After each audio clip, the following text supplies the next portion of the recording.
All right, just about to start a workout here. Had a couple thoughts on warming up. I'm completely cold right now, so I thought this would be a good opportunity to just show a nice mobility circuit, just a run through of mobility drills that can get somebody prepared, especially if they have a history of issues with certain load-bearing joints.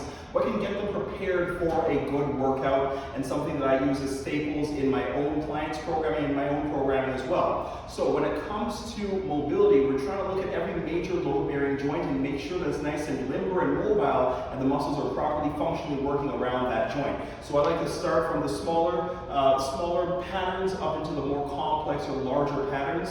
And so from that, I'm going to begin with just a band pull apart. These are all the things that you're going to need, by the way. You're just going to need a band, a little bit of floor space, the mat is optional, and a foam roller. That's about it. All right, so the first thing I'm going to start with is a band pull apart. So I'm going to do all the repetitions here so you can actually see it in real time, what it looks like and how long it actually is going to take me to do this entire mobility series. So first we're going to do 20 reps, get a medium band, not too thick, just a regular length band, regular width band. I'm going to pull that right to the chest 20 times.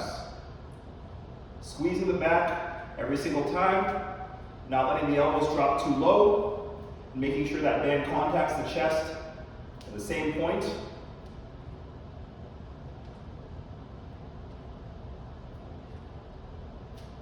I'm retracting the shoulder blades for 7 more reps. As you can see, I'm really working the upper back. That's the first thing. The second thing that I'm going to do is I'm going to do some shoulder dislocates. I'm going to do them for 10 repetitions, and I like to lean forward a little bit to do them so my back stays nice and neutral and it really focuses on those shoulders. I like the band rather than a straight bar, in order to have a little bit of play room with my elbows as well. So I'm going to be here, stiff arms all the way around the top. Make contact on the back behind you.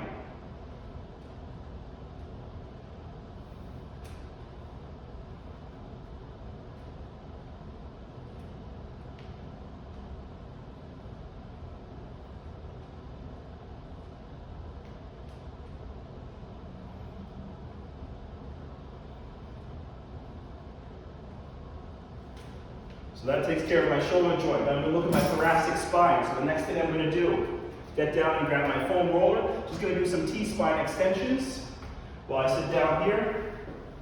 I take a seat right on top on the floor, get my back up on top of this. I roll to the point where my T-spine is just below the shoulder blades. I'm going to do 8 extensions, starting here and wrapping the upper back around the roller as I breathe out. Trying to go for some range of motion.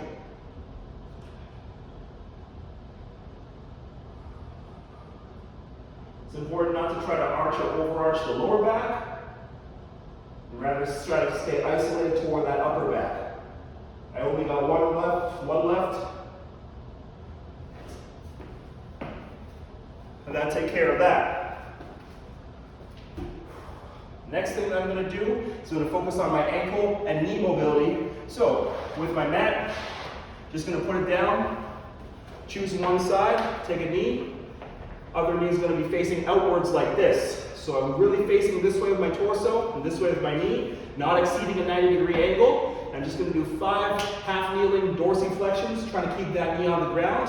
I like keeping my arm in here to block my leg from falling inwards.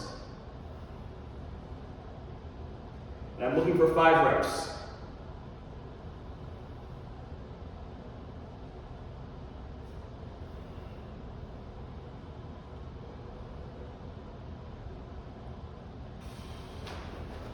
Switch sides, exactly the same game.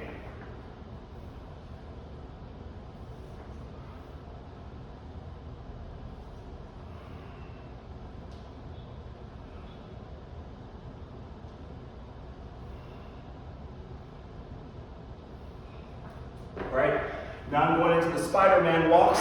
So this is going to be one of the great movements just because of the fact we get to hit thoracic, shoulder, we get to hit the hip mobility as well, knee and ankle mobility, it's pretty much everything.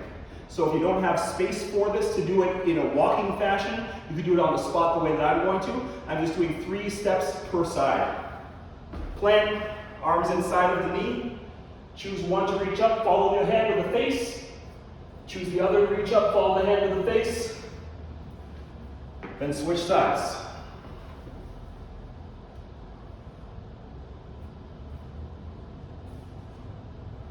So that would be 1 per side. I'm going to do 2 more.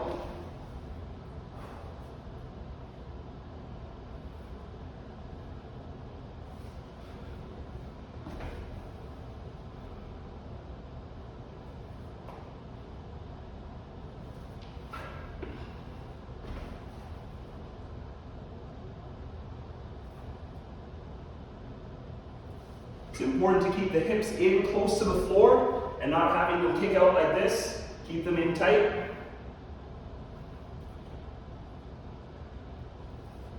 Just like that. Lastly, the final thing, I'm going to focus on total squat mobility. So it's almost a similar exercise to what I just did. Only difference is now I'm bilateral, going into a deep squat position. Now a lot of people who might have mobility restrictions, they might benefit from elevating the heels a little bit, just for the sake of the drill to be successful. So I'll show both versions. And this is for 3 repetitions as well. Gonna go down, elbows inside the knees, a little bit of a rock, plant the hands, reach, fall with the face, stand up. I'm gonna do the last 2 with my heels elevated on this mat, so you can see the side view.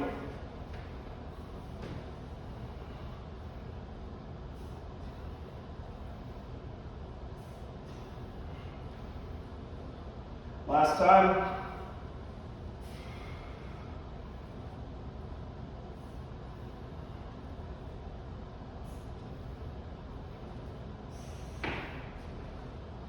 And from that, I feel a lot more limber compared to what I started with. Maybe that was around 5 minutes. I haven't checked my timer, but that's about it for the mobility series. I'm only going to go through this 1 time, so everything you just saw in real time is how long it would really take. Maybe I might hit the jump rope for a couple of minutes to get the heart rate even higher, to get a little bit of a sweat going, and then I'm ready to work out. It's going to be a foolproof plan to get people ready and feeling good before they hit their workout, no matter what they're training.